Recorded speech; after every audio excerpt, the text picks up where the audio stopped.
This is a part two, so in case the notification for this video overtook the notification for the last video, which I just released before this one, I'm going to say make sure you go ahead and watch that first part before you watch this one. But this is a continuation of the topic that I was just discussing, but a little bit in a different direction. The last one is kind of more about the topic itself. This one's more like the application of it.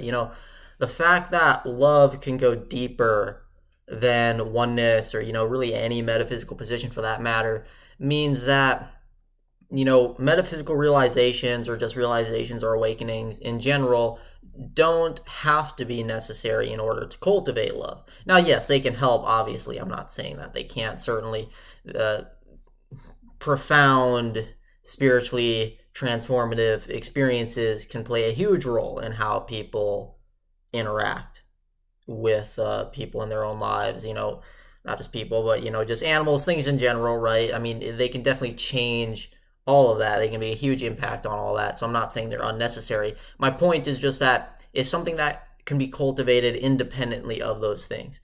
And so I mentioned the Buddha in the first part of this video, how, again, you don't really need to commit to one position or another in order to be or not be a compassionate person.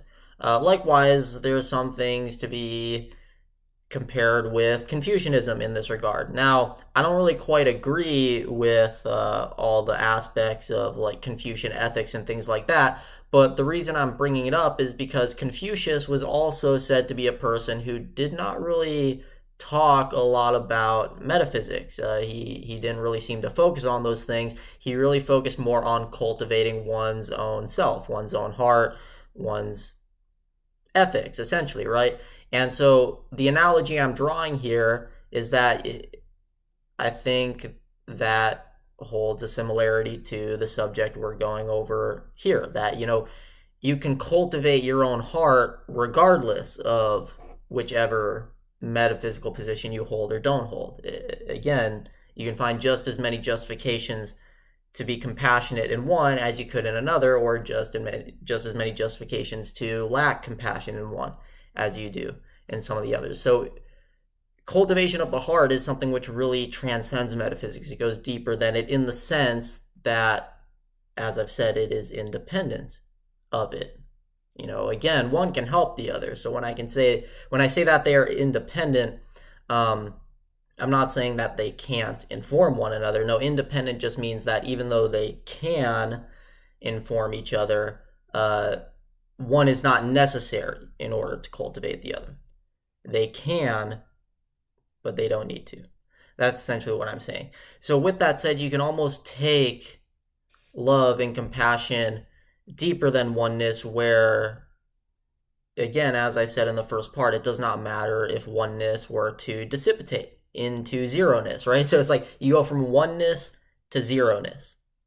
You find a way to love and be compassionate in the oneness, but then you can go even deeper and find ways to be loving and compassionate even in the midst of its absence, even in the zeroness.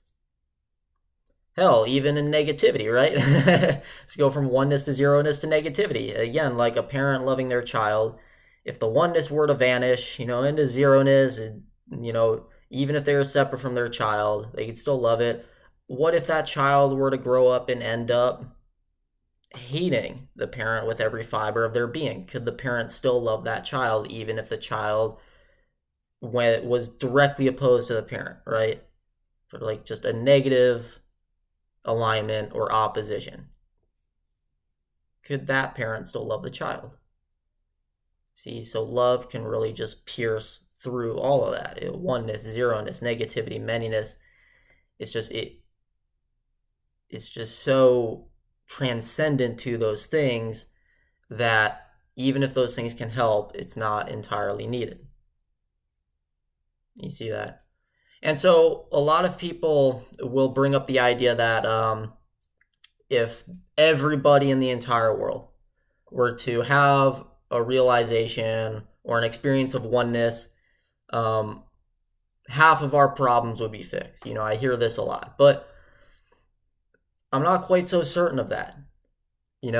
I don't think it's oneness that would solve the world's problems. I think it's how well we educate each other, how well we care for and nurture each other as we are raising future generations. I think all of that plays a far bigger role than insights do.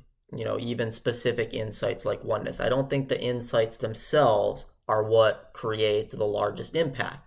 Because again, everybody can have a oneness experience right now, but people are still going to use it for different purposes. They're still going to use it to justify different actions. So if everybody right now were to have an experience of unity or oneness, lots of people would use that for morally corrupt purposes, right? Again, I can steal that person's wallet because they're me and I want the money now, so I don't care if I ever have it stolen from me when I'm them. Lots of people would use it for such justifications. But what can help get rid of those corrupt justifications are, again, education, making sure that people are properly cultivating themselves into compassionate and loving and moral people, as well as nurturing each other, right? Because it's hard to cultivate oneself if you're, let's say, living in poverty. So making sure that we take care of each other and nurture each other as best as we can as we are educating each other and helping each other cultivate ourselves, that's what would really create the biggest impact. And that sounds cliche, right? I mean, obviously it would be better if I was giving specific examples of how to do that in this video.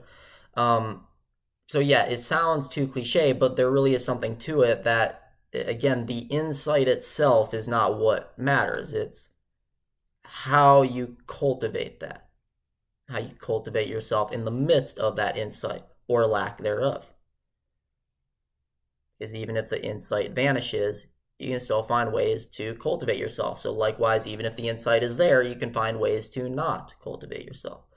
So that's really, I think, a healthier way to engage with these types of insights. Is not just to assume that they are the answer. Rather, you almost have to take the insight and run with it, run further towards an answer. Approach it. That's what you do. All right, but this is just a short second part to capitalize on some of that topic. Let me know if you have any questions. If not, I'll see you all next time. Create a nice day.